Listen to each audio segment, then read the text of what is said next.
kids are really good, high character kids, and I don't think any one of those three has stood out from the other two, you know. But as a group, I've been really pleased with where they're at, and like I said, they got a little bit more reps today.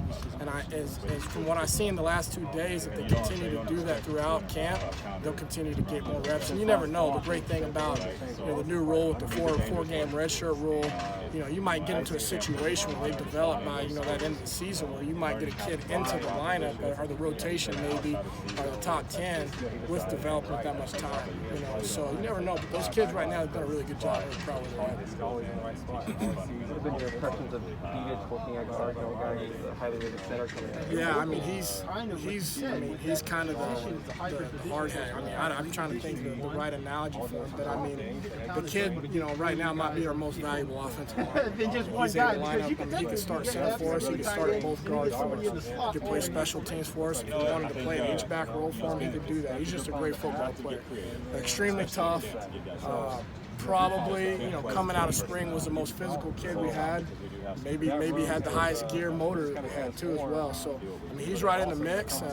The hard thing for him is we're not able to sit down. He's so versatile for us right now. We can't just put him and say you're going to be the right guard or you're going to be the left guard. Right now, I mean, he's taking reps, 2 practices at right, left, and center. So he's able to do so much for us. And like I said, he's incredibly valuable for us. And like I said, he's doing a great job. One last question: the tight ends. How integral are they with working with you guys? Done a great job. Like I said, we've got in here and same thing, Coach Day and I've got on the same page with how we're doing things. Simple calls for them. We're able to let them know what to do. Coach Day has done a really good job with their fundamentals, him and V. They're getting out there teaching these guys how to block. All right, and right now, same thing. It's been one of those deals. We're all on the same page, all right, working the right places, and all of a sudden you're starting to see things pop and open up by just hatting things up. And when we get the physical and the finish side of things, we can really do some good with those guys. We have so many of them that are so many different types of tight ends.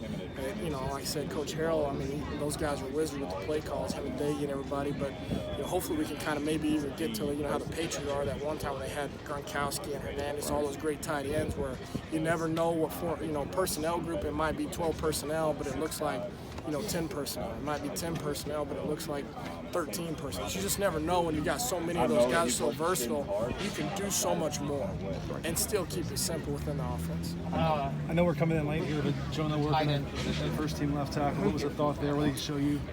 We got an open competition right now.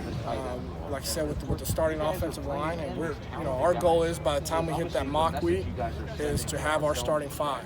And Jonah, Cortland, and McKenzie, and Voorhees, and Casey Carter. We got guys that are all competing for those tackle spots right now.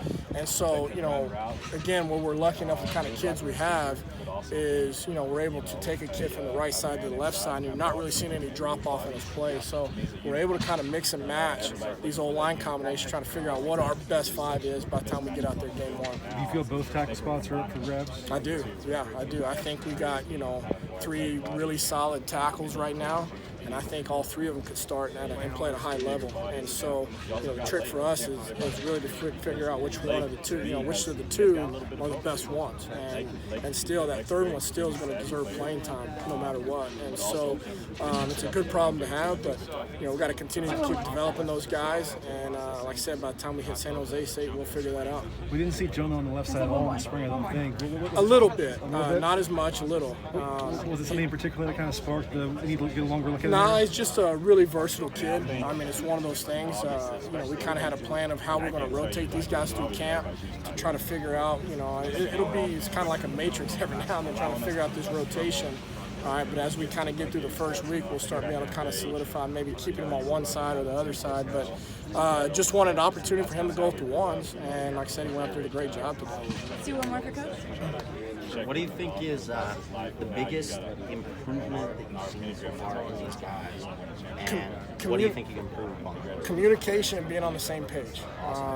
Going out, kind of, like I said, going out day 1, I don't think we kind of understood what we were doing at the time, and it looked like a disaster in the spring.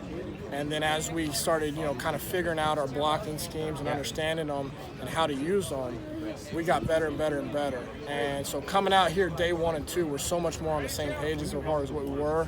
Now we can continue to, master those fundamentals and play as hard as we possibly can and work on our finish and just, kind of out-effort everybody. Awesome. Thank you. Really appreciate it. Thank you so much.